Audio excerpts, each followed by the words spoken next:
Here we are back again. We're on a roll today. I said to Mike, we're going to get this done. So, one of a crack at reason. Remember we were talking about the compass diagram. We've talked about law. Going to the east, if you like, to talk about reason. I think it's pretty clear. The Bible says, love the Lord your God with all your mind. And Proverbs talks about wisdom being like a person alive. And if you read Proverbs chapter 8, from the very foundation of the world, God put a logic into things. So to discover things in God's world is to discover the plans that he put there. The brilliance of something like DNA, for example, to me demonstrates the brilliance of the mind of God. But he left it there for us to find out. He didn't put it in sort of writing for us. We're to discover it. C.S. Lewis says, man's rationality is the little telltale rift in nature which shows there is something beyond and behind it.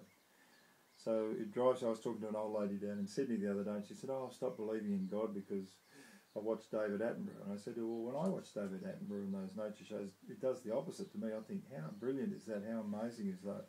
How could that possibly be by chance? It seems to me to be right that he's out there finding it out, and I think he's wrong in saying, well, it's just there by accident." Somehow the reason that we find, if we apply a reason to the world, it's like a taproot that takes us back to the very heart of God. And as Einstein, I think, said, we're really not inventing these things that we find. We're discovering the mind of God. We're thinking his thoughts after him. So it's a number of things we do. I think it's right for us to explore the world, to want to know things, to seek out information. I think the proverb says it's God that hides a matter, and it's the king's delight to seek it out. And you can picture Jesus studying the scriptures to understand who he is, questioning his elders, trying to find out how it all worked, looking out on his world, learning a skill. Don't shirk the hard yards of searching a matter out, just like the Bereans in Acts, who, when they were challenged with the gospel, they went back to the scriptures and they tried to reason, think it through. There's no excuse for intellectual sloppiness, and God expects us, I think, to use this wonderful mind that he's given us to understand things, and in understanding things we understand him. He wants us to gain skills, so I think Jesus probably had to study in a sense to be a carpenter. Paul studied to be a scholar and also to be a tent maker. So it's right for us to apply our intelligence to enterprise. A guy called Bruce Barton said, all business is God's business. Like Jesus said, I must be about my Father's business. Well, all business is God's business. Jethro said to Moses, make sure you use your intelligence to rule this people. Put your mind to meeting the challenges of the world. And then there's the exchange of ideas between people. The way information and understanding grows is when we swap ideas, and there's a lot of fun in argument and discussion and seeking things out collectively. We're told that Ezra, in the book of Ezra and Nehemiah, he set himself to study, to understand, and to teach the law.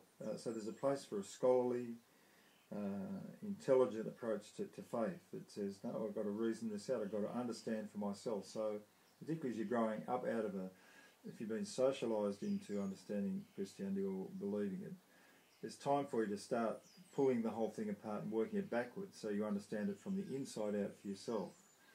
To make honest inquiry and to raise those doubts, as we talked about the other day, that are asking the right questions and looking for the right answers. So to find yourself in a learning community and to build a group of friends who want to discover and learn and test things for themselves, that's what makes the world interesting. That's what makes it fun. And there's a sweetness about reason. Somebody, I think it was a missionary called Grenfell, Wilfred Grenfell, who said, he took Romans chapter 12 and he says, give God the service of your reason. I think in the old translation it's reasonable service, but give him the service of your reason. I like that. Give God your intellect. The old hymn, I think, says, take my intellect and use every power as thou shalt choose. So delight in seeing the accord of things in nature, the fitness and precision, the design, the harmony, the wonder in God's world. Learn to love discovery, and then to test those ideas out against other people's different ideas. Don't be afraid of debate and discussion and testing what you believe out against other people, and that's the way you grow. So law on one side, the the combined wisdom of the Old Testament and the New Testament, and then reason on the other side where you're out in the world looking at things and working the two together. I'll come back and talk about mystery and experience next.